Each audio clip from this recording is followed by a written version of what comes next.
Adult animated comedy has truly been a mixed bag for the past few years, and it seems like for every Smiling Friends or Has-Been Hotel that we've been blessed with, that there have been just as many Velmas or Farzars to drag the pack back down. And in most cases, this has made it rather difficult to differentiate between shows that have the potential to break the mold, or just fade away into nothingness after one or possibly two mediocre seasons. However, Daily Wire's Mr. Birchum is an exception to this rule. My pronouns are he, him, and z. I'm a heteronormative, cisgendered white male, for which I apologize.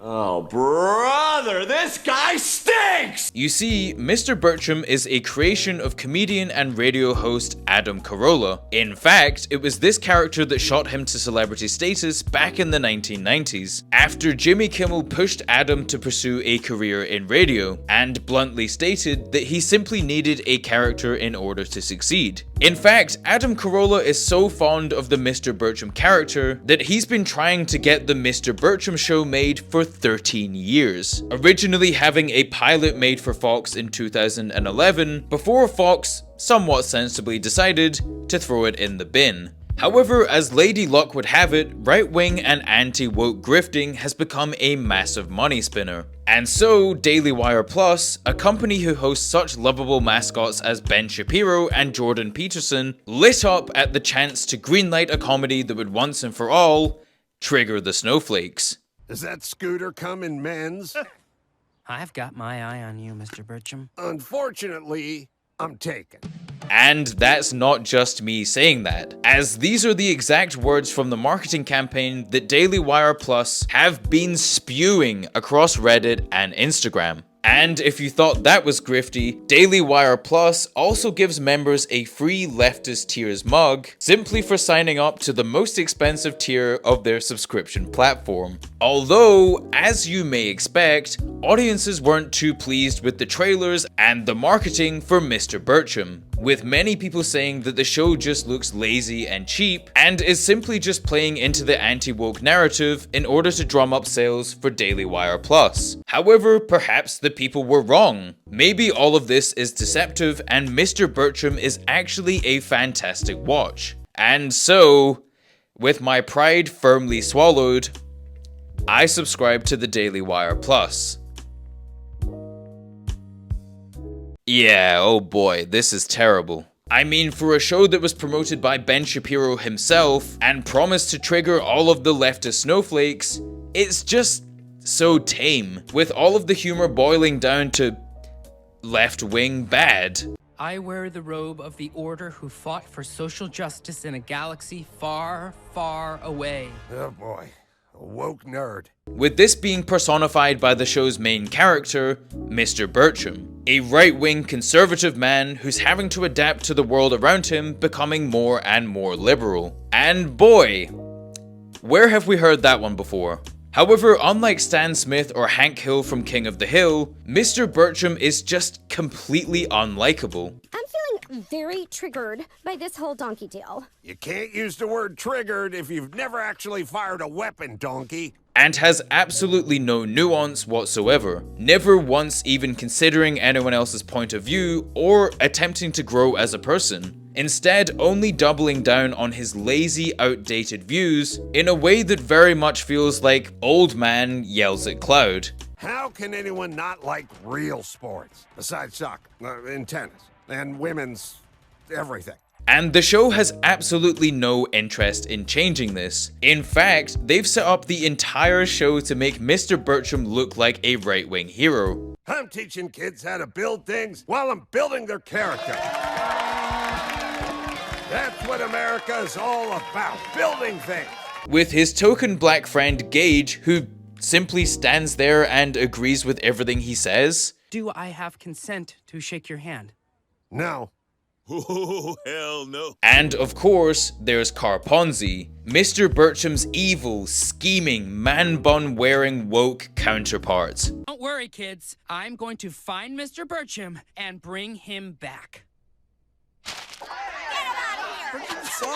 And this character solely exists within this show as a cardboard villain who sets up Mr. Birchum for his liberals bad slam dunks. And of course, just like any other good show, you need a family. However, just like any other bad show, this family is completely insufferable. I mean, first off the block, we have Mr. Birchum's wife, Wendy Birchum, who is funnily enough voiced by Megan Ryan, with Adam Carolla publicly stating that he hired her because he has a crush on her and wanted to have her as his wife, even if it's in animated form.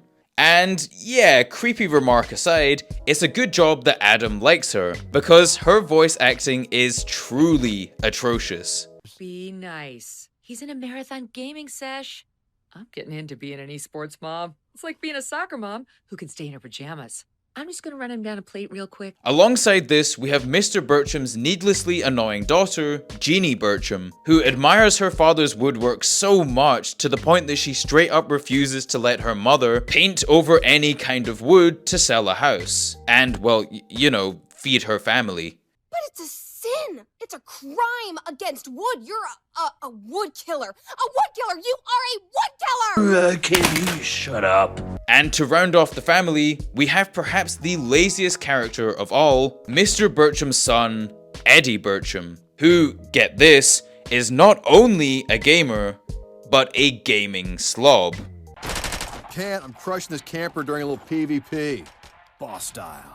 I mean, wow, are we giving out points for creativity or what? Because that is special. But hey, what can we expect from a show that's a rip-off of Paradise PD, which itself is a reskin of Brickleberry, which, of course, is a rip-off of Family Guy. And when I say rip-off, I truly mean rip-off. In fact, Mr. Birchum even tries to copy Family Guy's exact cutaway gag style. You have to let the bear hunt for his food, or he'll forget how to hunt.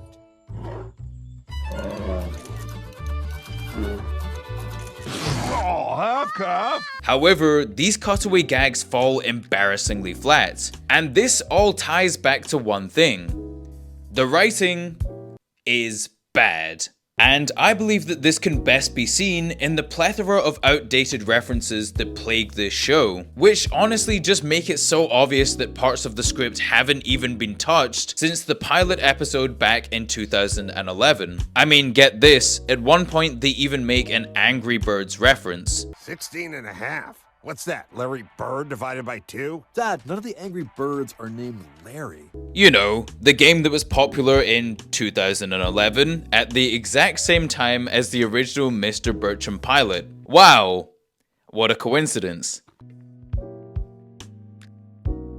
Okay, so swiftly moving on to episode 2, where we find out that Mr. Birchum is a Vietnam War veteran, which I know worked really well for Adam Carolla in the 1990s. However, having a Vietnam War veteran as your main protagonist in the year 2024 doesn't exactly sit as well as it did 30 years ago. In fact, I remember the Vietnam War veteran granddad in Drake and Josh, and that was probably when I was 9 or maybe 10. You'll not capture me, never! USA! USA! However, back to the storyline, it's Veterans Day, and Mr. Birchum and his Navy buddies are on a mission to soak up all of the goodwill that the evil left will allow them on this one day of the year. Tomorrow, Navy men, is Veterans Day. The one day of the year when even the laziest socialist lefties pay lip service to our service and offer us free food and booze. And so, in order to make the most of this day, the Army and the Navy boys go on a mission to secure as much free food and booze as they can. And eventually they get into a competition with each other, which sees them getting into an Army-style combat fight. Good strategy, Birchum. But I'm still standing. And at this point, if you're anything like me, you may be thinking, wow, that actually sounds like a pretty good premise. Well, that is, apart from the whole leftist evil, only let us have one good day of the year kind of thing. And I truly think that that's the most heartbreaking part of this show. as there's clearly a lot of talent attached to the show, such as Patrick Warburton, Rob Riggle, and Danny Trejo. Two words that should never go together, like women and opinion. However, even an episode like this with a solid premise gets dragged back down to the void by having outdated jokes shoehorned in for no apparent reason. Says the guy who's chugging an energy drink that was made in a lab in Wuhan. And honestly, it's not just the outdated jokes that grind my gears, as episode 2 carries on in the tradition of being mean for the sake of being mean, with our resident punching bag Carponzi making an appearance so that Adam Carolla can have yet another one of his liberals bad slam dunks.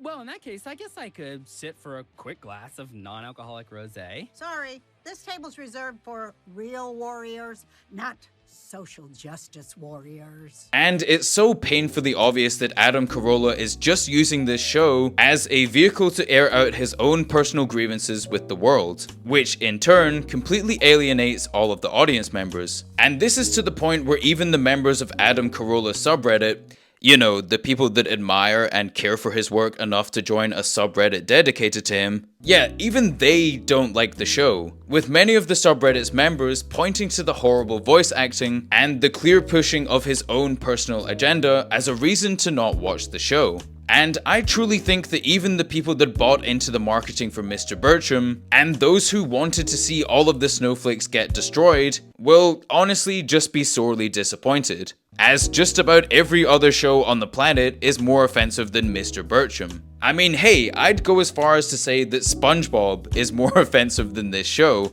and that's just a sponge. Gee, Patrick, it seems like you would care a lot about stupid stars, considering you are one. And so, going back to the episode, we once again witness how the show can't simply just have a nuanced joke, as it has to go to the complete opposite end of the gamer virgin joke by having Mr. Birchum's son finally manage to attract a hot girlfriend. What are you doing in Birchum's kitchen? He's hungry. His KD ratio in Fall of Duty is straight OP. Plus, he's hot. And of course, this is through his game playing ability. And then all of a sudden, Mr. Birchum once again respects his son. Yeah, great moral compass there, Dad. There's also a really drawn out subplot where Mr. Birchum's wife goes to the spa with her friend, and the show once again pokes fun at liberals. I mean, wow. Are we surprised at this point? However, the show this time makes fun of white liberals who voted for Obama just because he's black. Face it, you voted for him because of white guilt. And of course, this scene wouldn't be complete without some horribly stereotypical Asian accents that I think even the I want to be ninja lady would cringe at. Yeah, you're so busy arguing, you forget you're Americans, and it's already so great here. Although, having said that, the show does make a semi-decent effort to tie in the storylines, as Mr. Birchum's son tells him earlier in the episode how he wins tournaments online. I'm actually good at strategy. I took my Fall of Duty team to the West Coast Murder Cup Invitational Finals. We took the high ground and sniped the spawn point. And then, at the end of the episode, Mr. Birchum then uses this to defeat his army counterparts. We took the high ground and sniped the spawn point.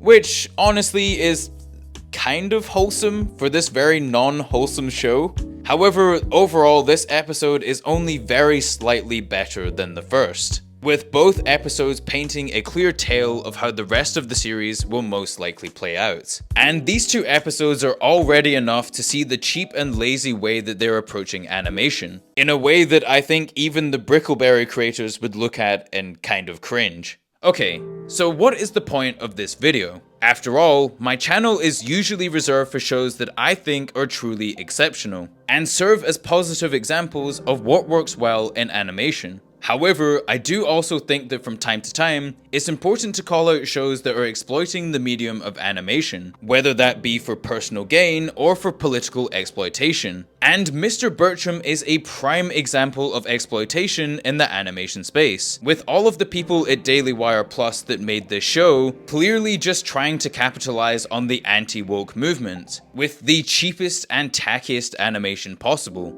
And when you combine this with the flat, emotionless voice acting, the horrible, mean-spirited writing, and the jokes that are so old that they sound like they were ripped directly from your 2011 pilot, well, then you've got a show that not even the most extreme conservative audiences will pay $15 a month to watch, regardless of how many mugs with leftist tears you give out, or how many snowflakes you promise to trigger. And so, given the horrible audience reaction and any lack of real substance, I seriously doubt that this show will last more than 1 or maybe 2 seasons. And honestly, if it means that less grifters exploit the animation space, then that's overall a net positive. But hey, let me know your thoughts on Mr. Birchum in the comments. Are you dumb enough like me to pay for this dumpster fire of a subscription service? And of course, if you are a snowflake, let me know.